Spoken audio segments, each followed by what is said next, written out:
열왕기상 2장 1절에서 12절입니다. 키워드는 다윗의 유언과 죽음, 지혜로운 통치, 참 지혜의 길입니다. 다윗이 죽을 날이 임박함에 그의 아들 솔로몬에게 명령하여 이르되 내가 이제 세상 모든 사람이 가는 길로 가게 되었노니 너는 힘써 대장부가 되고 내 하나님 여호와의 명령을 지켜 그 길로 행하여 그 법률과 계명과 율례와 증거를 모세의 율법에 기록된 대로 지키라. 그리하면 내가 무엇을 하든지 어디로 가든지 형통할지라.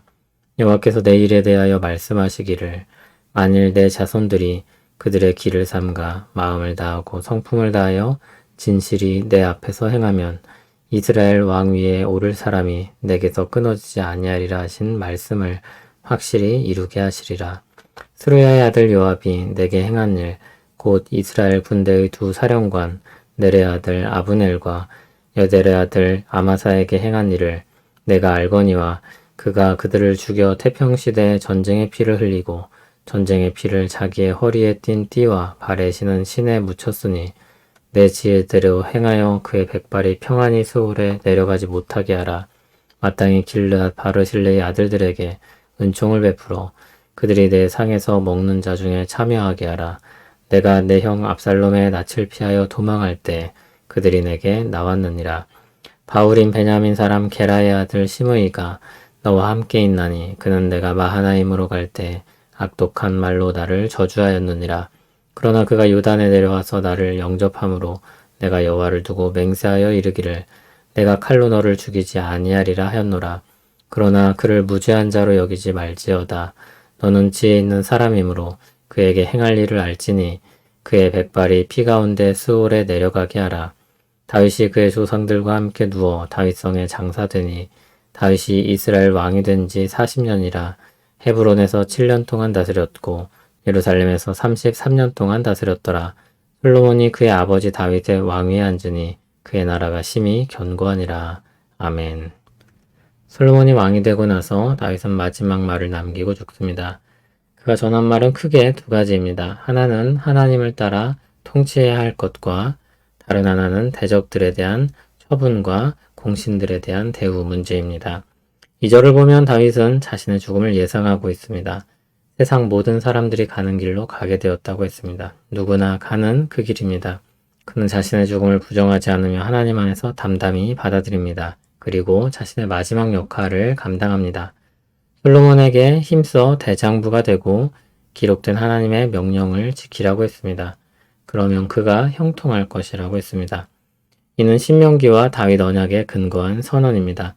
단순히 잘 될 거라고 격려하고 좋게 말하는 것이 아니라 하나님의 말씀에 근거해서 복된 길을 제시하는 것입니다.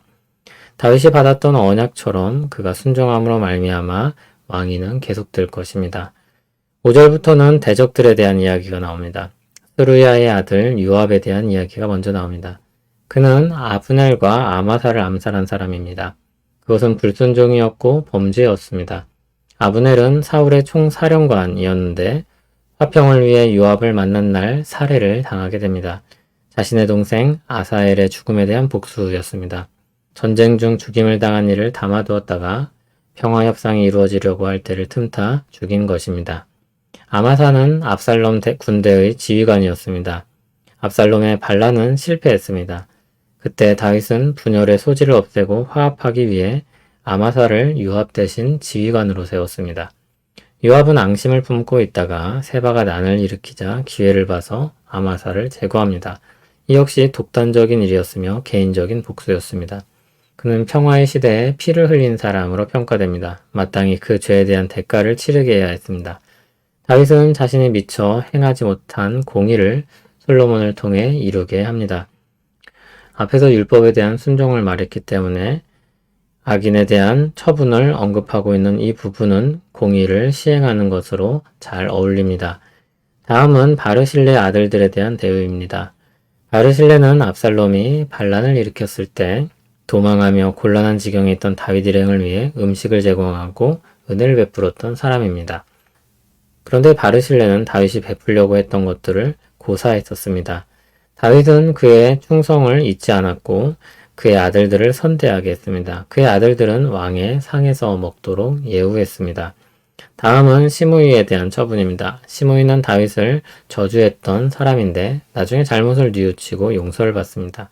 그런데 다윗의 처분을 보면 그의 뉘우침은 위기를 모면하기 위한 궁여주책에 불과했던 것으로 보입니다. 다윗은 베냐민 사람이었던 그를 포용하여 나라 전체의 회합을 꾀했습니다. 그러나 그의 죄는 공의에 의해 심판받지 않고 남겨져 있었습니다. 다윗은 칼로 그를 죽이지 않겠다고 맹세하기도 했습니다.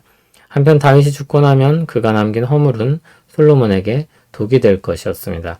그러므로 다윗은 솔로몬에게 잠재적인 위협으로 남을 시므이를 공의에 따라 처분하라고 했던 것입니다. 정리하면 다윗이 솔로몬에게 남긴 말은 하나님 말씀에 대해 순종할 것과 공의를 따라 시행할 것이었습니다. 이렇게 유언을 마친 다윗은 죽어 장사됩니다. 그의 40년 통치, 즉 헤브론에서의 7년과 예루살렘에서의 33년에 대해 언급하고 솔로몬이 왕위를 이었다고 서술합니다. 솔로몬이 왕이 된 나라는 힘이 견고했다고 평가됩니다. 다윗이 남긴 순종과 공의에 대한 말을 더 요약하면 하나님의 통치를 받는 것이라고 할 수 있습니다. 일반적인 왕의 제도와 가장 큰 차이입니다. 왕은 백성들 위해 군림하고 자기 뜻대로 다스리는 사람이 아니었습니다. 이스라엘의 왕은 하나님의 백성들을 맡아 다스리는 청지기와 같은 역할이었습니다. 진정한 주권은 하나님께 있었고 하나님의 대행자와 같은 사람이 바로 이스라엘의 왕이었습니다. 그래서 왕들에게는 율법을 읽고 쓰는 것이 요구되었습니다. 하나님의 말씀을 잘 헤아려 통치하는 왕이 선한 왕으로 평가를 받게 됩니다. 또한 선한 통치는 나라의 견고함과 형통으로 열매를 맺습니다. 이 모든 것들은 진정 하나님께서 살아서 역사하시는 분위기에 성립되는 것입니다. 하나님께서 생명과 능력이 없는 우상과 같다면 순종과 공의는 어리석은 통치 방식일 것입니다. 그러나 하나님이 정말 영원하시며 전능하신 하나님이라면 순종과 공의만큼 지혜로운 통치도 없을 것입니다. 하나님을 따르는 것은 불의가 횡행하고 치열한 세상에서 어리석어 보일 수 있습니다. 그러나 하나님의 통치 주권에 대한 확신이 크면 클수록 그것이야말로 지혜임을 압니다. 진정 형통한 길임을 알 수 있습니다. 하나님께 순종하는 지혜로운 사람들에게 형통하게 하시고 소망을 이루게 하실 것입니다. 사도 바울은 믿음 안에서 강하게 되라고 격려하기도 했습니다. 또 그리스도 예수 안에 있는 은혜 속에서 강하게 되라고 권하기도 했습니다. 하나님을 경외하는 것이 지혜의 근본이며 그 믿음은 우리를 담대하고 형통하게 할 것입니다. 온 세상의 주권을 가진 하나님을 찬송합니다. 하나님의 절대적인 주권을 따라 순종하며 살기를 원합니다. 그것이야말로 우리를 참으로 형통하게 할 것을 믿습니다.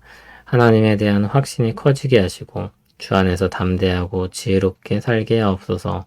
우리 연약함을 아시는 주님께서 우리를 보살펴 주시길 구합니다.